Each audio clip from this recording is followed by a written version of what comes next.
Hello, this is Kathy from the Daily Marker. I'm so happy you're here. Today's day one of the coloring challenge. This particular one is 11 days. This is basically some trash that was left over from some game pieces. And the cardboard was so thick and nice, I'm like, I'm going to keep that. So then I ended up making some paintings out of these scraps. My lesson today is just color with abandon. Trace something that's different that you normally would never use and turn it into a work of art. So I'm just adding some water to my palette here. I painted part of that this weekend, and I'm just mixing the water in. I just kind of want to wash to finish this up, and then I'm going to add some pencil accents that you won't see here. So you can watch me while I do this. I just want to talk about the coloring challenge a little bit. This crystal dish happens to be an antique ashtray I picked up for like $10 or something. It's great because it holds a brush and it's so fun to use. I just feel all fancy. So the watercolors I'm using today are one of Lydia from Understand Blue, one of her paint splits. And we went to my sister's house this weekend and I forgot my bag with my collapsible marker bags and my stamps. So I always have a pad of paper, and I actually keep a palette at my sister's. So fortunately, I saved those cardboard cutouts, and I got my pencil and I just started tracing. I didn't worry about where the lines were, what I was doing. The whole thing about the coloring challenge is just to bring back the joy of coloring. I don't want you to stress, what should you use to color with, or what stamp should you use? Just do it. Just find a little time for you and just get creative and let your mind wander and think about nothing. So that is my goal for the challenge. And this is the 18th time. Most of you already know that, but it serves as a reminder. A challenge a long time ago. I had my nephew scribble lines with a Sharpie on watercolor paper, and then I watercolored that. So you can just like let loose and try something different if you want. Or else, there's so many gorgeous stamps out there. And of course, you can color in other ways by adding ink or using, not dental floss, coloring twine, whatever.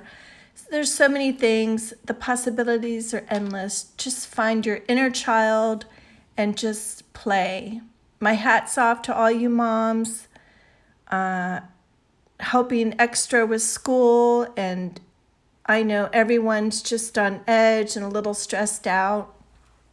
So I hope this shorter coloring challenge brings you some joy and you just can let your mind wander on nothing. It's very meditative.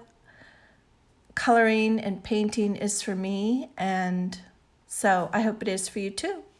So there'll be lots of challenges. Gosh, I never make my videos perfect. There'll be lots of prizes after day one, and so you'll see those. So I'll be on my blog. And then you can either upload what you're coloring on my blog or share on Instagram or Facebook, but I'm not active there. So if you want to hear me talk more about coloring, I kind of say the same thing over and over, which is a nice reminder, but there's an excellent class. It's so excellent in the way of there's so much content, so many videos of all the tips and tricks that I use all the time. And you can find that with online card classes. There's the online version of my road trip. And I talk about how I use pencils, how I like to drop the water in, just so many different things. And then when I finish something off, I like to, the majority of the time, like to use a very sharp pencil just to add some little accents, which I'll be doing for one teeny little second here because my video wasn't on record. But when I'm covering a large area like this, I just like to just kind of get the water on there, and then I go back and refine where the water is, if that makes sense. But there's always that balance of finding how much water, how little water. But I do spend a lot of time removing the color from my brush, bringing some clear water in, and that's why you see some gradient color. I think it's an easy way to cheat. It looks like you've spent a lot more time. If you wet your area, drop some color in, then remove the color from your brush, and then go back to that area to pull some of the color out. If you still have a lot on your brush, remove the color off the brush again, and then go back to that area to pull the color down. And that gives you that gradient look, a darker and a lighter area. The contrast, the darker and the lighter areas, is what's always pleasing to the eye and is really important when you're coloring. And that's why I like to add just a hint of pencil accents at the end and the nooks and crannies, because it creates that contrast.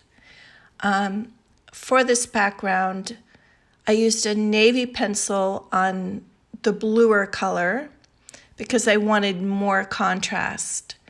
If you use a dark pencil that's the same shade, it really is kind of not worth the effort. I also like to use a pencil because it sharpens the lines, and I think it gives you a much more finished look. And that's what I'm doing here. I'm constantly sharpening my pencil. I'm starting in the middle and then working out, and then I'll spin my paper and work out from that same middle area. That way I'm not smudging my work or anything.